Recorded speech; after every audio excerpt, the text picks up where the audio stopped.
सरकारों की नीयत में आ जाए फर्क, अगर नजारा चाहे जन्नत का क्यों ना हो गर्क हो जाए। मैं आज डंके की चोट पे ये कहता हूं, छाती ठोक के ये कहता हूं कि हम मरते मर जाएंगे लेकिन अंबानी और अडानी को पंजाब में पैर नहीं धरने देंगे। एक तो तुम हमारे किसान की, और ये किसानी is a way of life in Punjab, ये जीवन जीने का एक तरीका है, ये हमारी पगड़ी है। तुम हमारी पगड़ी को हाथ डालो तो वो हाथ तोड़ के डालो। चोरी और सीना चोरी क्या ये सरकारें ये करेंगी?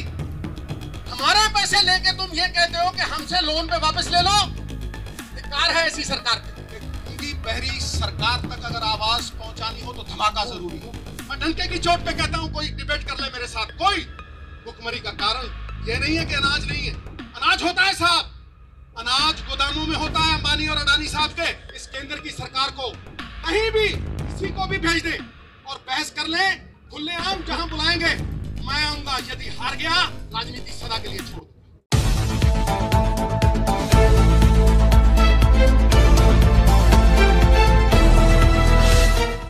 मानयोग चीफ मिनिस्टर साहब, मेरे साथी साहबान, बैंस साहब, खैरा साहब, खुदा खैर मकदम करना। सरकारों की नीयत में आ जाए फर्क, अगर नजारा चाहे जन्नत का क्यों ना हो गर्क हो जाए। और आज मैं हिंदी में भी बात करूंगा क्योंकि मुझे पता है ये प्लेटफॉर्म क्या है। मैं जानता हूं कि गूंगी बहरी सरकार तक अगर आवाज पहुंचानी हो तो धमाका जरूरी है। ये धमाका ही है। ये मत समझिएगा कि ये 50 लोग बैठे हैं, एक एक आदमी के पीछे 2-2 लाख पंजाबी बोलता है इस मंच से।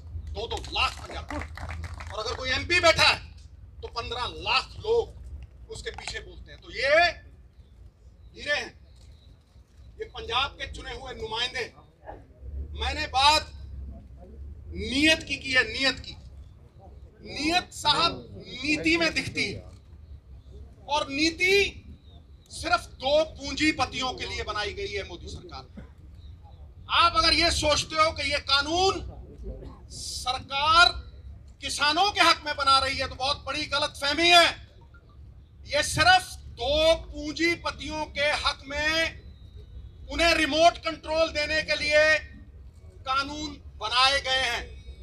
और मैं आज डंके की चोट पे ये कहता हूं, छाती ठोक के ये कहता हूं कि हम मरते मर जाएंगे लेकिन अंबानी और अडानी को पंजाब में पैर नहीं धरने देंगे।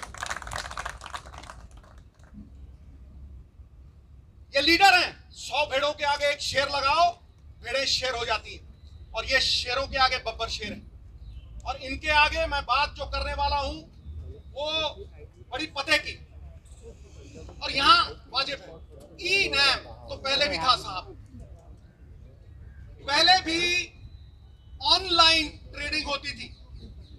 आप मंडियों की बात करते हो, आप ये बात करते हो कि फ्री मार्केट होनी चाहिए, तो फिर ये कानून बनाने की क्यों जरूरत है? बाहर से ई नैम होता था, ऑनलाइन ट्रेडिंग होती थी, ये कानून क्यों बनाए गए?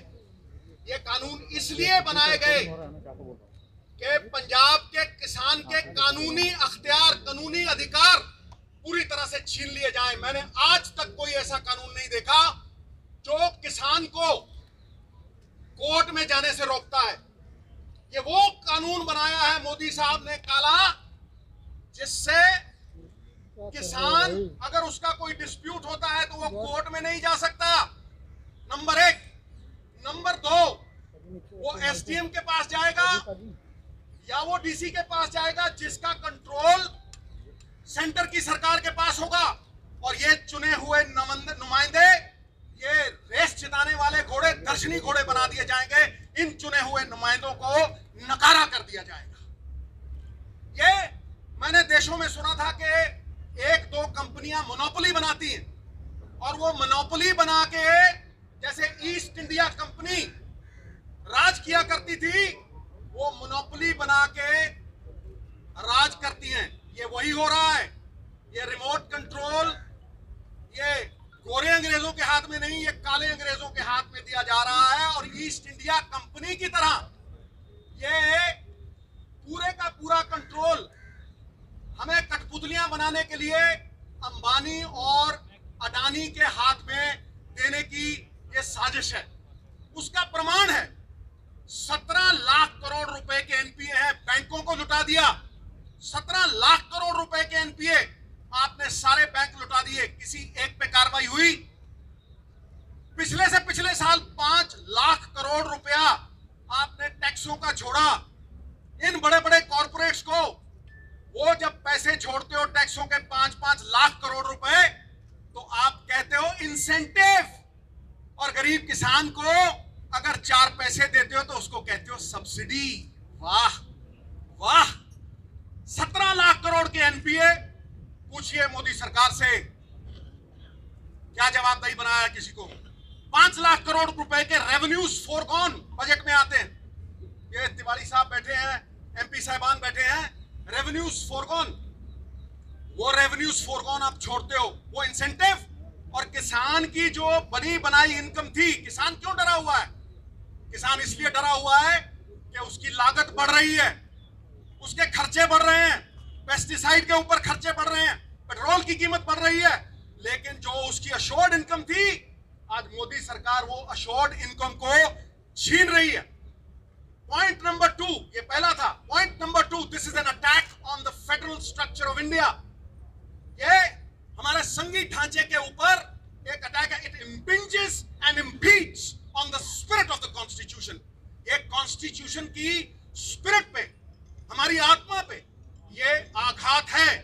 हर स्टेट के अलग अलग मसले हैं, हर एक स्टेट के अलग अलग मसले हैं साहब। इसीलिए उन अलग अलग मसलों को सुलझाने के लिए वहां की सरकारों का चयन होता है। ये कहां का इंसाफ है कि एक चीफ मिनिस्टर और उसके सारे चुने हुए नुमाइंदे, ऑपोजिशन वगैरह सारी इकट्ठी, तुम एक स्टेट के चुने हुए नुमाइंदों की आवाज को दबा रहे हो और उसके 70% किसान उनकी आवाज को दबा रहे हो। It is an attack on our federal structure.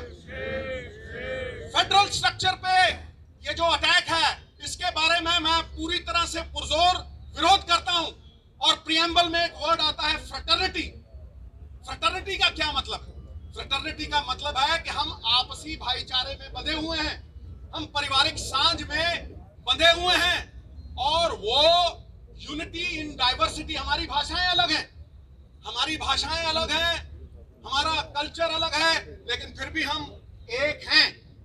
तो जब हम अपने स्टेट की बात बुलंद कर रहे हैं या किसी इंडिविजुअल किसान की बात बुलंद कर रहे हैं, हम किसान के साथ साथ हम संविधान के पक्ष में लड़ाई लड़ रहे हैं।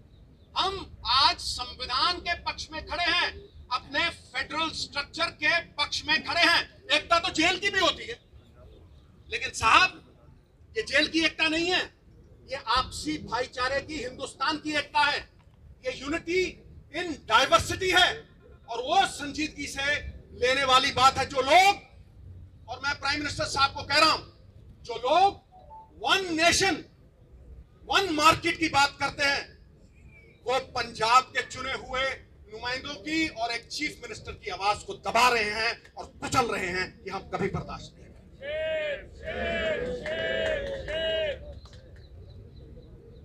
जीएसटी की तरह ये पंजाब की इनकम पे वार है। तुम हमारे ही पैसे लेते हो। जीएसटी में तुमने फाइनेंशियल कंट्रोल ले लिया और सारे पैसे स्टेट के बिहाफ पे तुमने वो इकट्ठे किए, और तुम हमें ही वो पैसे देने गए। ये कहां का इंसाफ है भाई?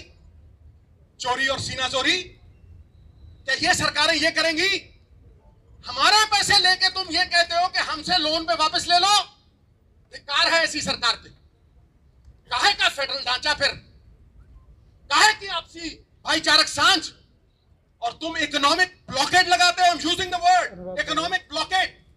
तुम हमारी रेलें रोकते हो, हाँ? तुम सामान नहीं पहुंचने दोगे, तुम थ्रेटन करते हो हमें। एक तो तुम हमारे किसान की, और ये किसानी is a way of life in Punjab. ये जीवन जीने का एक तरीका है, ये हमारी पगड़ी है। तुम हमारी पगड़ी को हाथ डालो तो वो हाथ तोड़ के डालो। हमारी पगड़ी को हाथ डालोगे, वो हमें मंजूर नहीं है। और मैं आज भी ये कहता हूं कि तुमने हमें सवेरे भी रोकने की कोशिश की। किसानी का संघर्ष जो है वो पवित्र संघर्ष है, झंडे में डंडे वाला संघर्ष है, नॉन वायलेंट संघर्ष है। तुम उस संघर्ष को बाहरी ताकतों के साथ जोड़ोगे तो तुम किसान का निरादर कर रहोगे, उसका अपमान करोगे, वो हम सहन नहीं करेंगे। अगली बात मैं कर रहा हूं, पहले आपने जीएसटी छीन लिया हमारी मंडियों से। 5,000 करोड़ रुपया, सीएम साहब बैठे हैं, बाकी लोग बैठे हैं, 5,000 करोड़, पिछले साल 4,000 करोड़, इस साल 5,000 करोड़ बाप दादाओं ने, हमारी पुश्तों ने, 4 पीढ़ियों ने मिलके वो इंफ्रास्ट्रक्चर खड़ा किया है। मैं पूछता हूं नरेंद्र मोदी जी से कि मोदी साहब, जहां आपने ये मंडियां नहीं है, जहां आपने ये पहले लागू किया, मुझे ये बताएं कि वहां का किसान, उसकी क्या हालत है? वो लेबर कर रहा है, वो लेबर कर रहा है। देखिए आप, मैं स्टेटों का नाम नहीं लेना चाहता क्योंकि वो भी सब में हमारी पगड़ी है, हम जानते हैं, लेकिन तुम हमारे किसानों को लेबर करवाओगे, इस पगड़ी को हम पैरों में नहीं लौटने देंगे। और ये संघर्ष हमारा कहना बनेगा, मन्नू साडी दातरी असी मन्नू दे सोए, जो जो मन्नू वडदा असी धूण सवल्ले होए, असी धूण सवल्ले। चूने की छत के ऊपर जितने थप्पड़ मारोगे वो उतनी ही सख्त, उतनी ही तगड़ी होती जाएगी। ईंट को आग में डालोगे, सोने को आग में डालोगे, वो पक जाएगा और भी चमकेगा। मैं अगला पॉइंट जो है वो ये कह रहा हूं कि पहले आपने जीएसटी छीना, फिर आप हमारी मंडियों पे आ गए। 28,000 आड़तिया रजिस्टर्ड, 5 लाख मजदूर जो मंडियों में काम करता है, हमारे बाप दादाओं का बना हुआ इंफ्रास्ट्रक्चर, तुम उसे बर्बाद करने के ऊपर तुले हो। और जहां तुमने ये फ्री मार्केट लगाई है वहां किसान लेबर कर रहा है। उसके बाद मैं अगली बात करता हूं, क्या यह अकेले पंजाब की बात है? क्या ये अकेले सिर्फ चीफ मिनिस्टर की बात है या इन एमएलओ की बात है? नहीं, ये हर हिंदुस्तानी की बात है, क्योंकि फूड इन्फ्लेशन आएगी, भुखमरी आएगी। मैं कह रहा हूं आज, कैसे कह रहा हूं? क्योंकि आपने इस कानून में अंबानी और अडानी साहब जैसे लोगों को, होर्डिंग को लेजिटिमाइज कर दिया। आपने उसमें लिख के दिया कि आप ये अनाज अपने गोदामों में रखिए, 50 गुना और 100 गुना बेचिए, 50 गुना और 100 गुना बेचिए। भुखमरी का कारण क्या है? मैं डंके की चोट पे कहता हूं, कोई डिबेट कर ले मेरे साथ, कोई। भुखमरी का कारण यह नहीं है कि अनाज नहीं है, अनाज होता है साहब, अनाज गोदामों में होता है अंबानी और अडानी साहब के, लेकिन वो गरीब की पहुंच के परे हो जाता है, इसलिए इन्फ्लेशन आती है। और इन्फ्लेशन का असर अमीरों पे नहीं होता। हम तो कहते हैं भर दे भैया, अपना टैक्स भर दे, कोई चक्कर नहीं, लेकिन जो गरीब 500 रुपए कमाता है, वो 500 रुपए की वैल्यू 200 रह जाती है। जो वो 500 में खरीदता था वो 2000 में खरीद नहीं पाता। तुम्हारी जीएसटी ने व्यापारी मारा, और आज ये काले कानून किसानों को मार रहे हैं, हमारी पहचान को मिटा रहे हैं। बाबा नानक ने दी थी ये हमें पहचान, मरते हुए मर जाएंगे, इस पहचान को नहीं मिटने देंगे। नाम ही खो दोगे तो किधर जाएंगे, और पहचान खो देंगे सिद्धू तो बिखर जाएंगे, नहीं बिखरने देंगे। और आखिरी पॉइंट जो मैं कहना चाहता हूं वो ये है कि आप एहसान फरामोश हो गए, आप एहसान फरामोश हो गए हो। मैं डंके की चोट पे कहता हूं, किस तरह से कहता हूं? क्या पंजाब को ग्रीन रेवोल्यूशन की जरूरत थी? नहीं, पंजाब ने पूरे देश का पेट भरा, 2% लोगों ने 67% लोगों का पेट भरा। फिर तुमने गरीब को अन्न कैसे दिया? सस्ती MSP Punjab, Haryana, western UP से उठा के आपने 80 करोड़ लोगों का पेट भरा, और उसी को पीडीएस द्वारा उन्हें सप्लाई किया। पेट्रोल 6 रुपए का था 92 में, 78 का हो गया, और किसान की एमएसपी 3 गुना बढ़ी, वो 12 गुना, 17 गुना, और ये 3 गुना। कॉर्पोरेटों में जो काम करते हैं 1,000 गुना उनकी तनख्वाह बढ़ गई, और 1982 से लेके किसान की एमएसपी सिर्फ 15 गुना। ये कहां का इंसाफ है? ये किस तरह हम बयां करें? चाहे मंडी एमएसपी मॉडल हो या दूसरा, पहले केंद्र ने हमें इस्तेमाल किया और फिर यूज एंड थ्रो वाली पॉलिसी करके इन्होंने हमें फेंक दिया। ये 3 पॉइंट मेरे इस केंद्र की सरकार को कहीं भी किसी को भी भेज दे और बहस कर ले, खुलेआम जहां बुलाएंगे मैं आऊंगा। यदि हार गया, राजनीति सदा के लिए छोड़ दूंगा, सदा के लिए मैं डंके की चोट पे कहता हूं, उन्हें ये फिक्र है, आखिर में ये मैं शेयर करके फिर सीएम साहब के हवाले स्टेज करता हूं, उन्हें ये फिक्र है हरदम नई तर्जे जफा क्या है। तर्जे जफा होती है जुल्म, उन्हें ये फिक्र है हरदम नई तर्जे जफा क्या है। हमें भी शौक है देखें सितम की इंतहा क्या है, हमें भी शौक है देखें सितम की इंतहा क्या है। गुनाहगारों में शामिल हैं वो लोग जिन्होंने ग्रीन रेवोल्यूशन, व्हाइट रेवोल्यूशन अशरन की, गुनाहगारों में शामिल हैं, गुनाहों से नहीं वाकिफ। अरे सितम करते हैं वो, खुदा जाने खता क्या है। बात खत्म।